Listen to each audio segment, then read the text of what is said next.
구시리아기 154회입니다. 미국에 상장된 ETF의 증여와 평가 방법을 짧게 알아보려고 합니다. 특정 종목 50개를 2023년 2월 8일에 증여한 경우 평가 방법을 예로 들어볼게요. 계산 방식을 결론부터 말해보면 증여 수량 곱하기 증여일 직전의 종가 곱하기 증여일의 환율 적용한 금액이 평가액이 됩니다. 증여 수량은 50개로 정해졌고 종가 먼저 보면 2월 8일에 증여했으니 직전 종가는 2월 7일 종가로서 보시는 표와 같이 309.88달러입니다. 외화로 평가된 증여재산가액은 15,494달러가 되네요. 원화로 환산해서 신고해야 하는데 이땐 증여일의 환율을 적용해야 한다고 했으니 달러당 1,256원입니다. 따라서 최종 증여재산 평가액은 1,946만 464원입니다. 미성년 자녀에게 증여하는 경우 딱 이만큼 증여하면 증여세가 없겠네요. 딱딱해도 법률 근거를 좀 보겠습니다. ETF는 주식시장에 상장되어 주식처럼 거래되더라도 엄연히 펀드입니다. 법률 용어로 집합투자증권이죠. 상증법 시행령 제58조 제3항 자본시장과 금융투자업에 관한 법률에 따른 집합투자증권의 평가는 평가기준일 현재의 거래소의 기준가격으로 하거나 집합투자업자 또는 투자회사가 같은 법에 따라 산정 또는 공고한 기준가격으로 한다.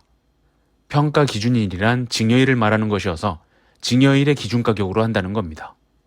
그런데 이는 우리 세법 규정이니 한국의 재산에 대한 평가 규정 아니냐고 할 수 있기에 미국에 상장된 종목에도 적용할 근거가 되느냐고 묻는다면 상증령 제58조의 3 국외재산에 대한 평가 제1항 외국에 있는 증여재산으로서 법 제60조 내지 법 제65조의 규정을 적용하는 것이 부적당한 경우에는 당해 재산이 소재하는 국가에서 양도소득세, 상속세 또는 증여세 등의 부가 목적으로 평가한 가액을 평가한 가액으로 한다. 라고 하므로 미국 상장 ETF를 앞선 평가 규정을 적용하는데 부적당하지 않기 때문에 당연히 동일하게 적용할 수 있는 것입니다.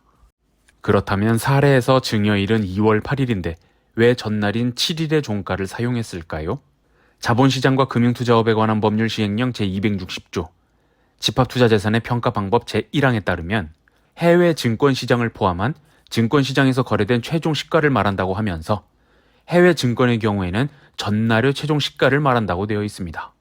또한 증여일의 환율을 사용하는 근거로는 상증령 제58조의 4 외화자산 및 부채의 평가 외화자산 및 부채는 평가 기준일 현재 기준환율에 따라 환산한 가액을 기준으로 평가한다. 달러로 표시된 특정 종목의 종가는 자본시장과 금융투자업에 관한 법률 규정에 따라 전날의 종가를 사용하는 한편 환율은 평가 기준일 현재의 기준환율을 적용하므로 증여일인 2월 8일의 환율을 적용한 것입니다. 다시 한번 간단하게 외우세요. 증여 수량에 전날 종가 곱하고 증여한 날 환율을 적용한다. 많이 헷갈리기 쉬운 게 해외 상장 ETF를 양도하는 경우 매년 5월 달에 해외 주식 양도소득세로 과세되니까 주식으로 생각해서 증여해도 전후 2개월, 총 4개월치 종가 평균하는 것으로 생각하시는 분들이 많습니다. 양도하면 주식처럼 취급하는 반면 증여하면 펀드 규정을 적용한다는 점 다소 헷갈릴 수 있겠습니다. 끝으로 실무적인 이야기로 마무리할까 하는데요.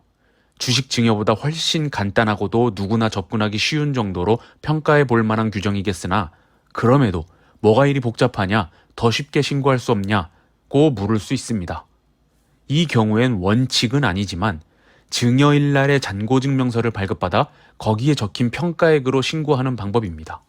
특정 종목을 증여하고자 할 때 수증자가 이미 동일 종목을 가지고 있다면 잔고증명서의 증여재산과 섞이게 되어 불가능하겠지만 대개는 처음 그 종목을 받는 경우가 많으므로 2월 8일에 50개를 받았다면 잔고증명서를 받으면 그 특정 종목 50개로 평가됐을 것입니다. 그럼 그냥 이 금액을 증여재산가액으로 보고 직접 홈택스에서 신고하고 이 잔고증명서만 첨부해주면 됩니다.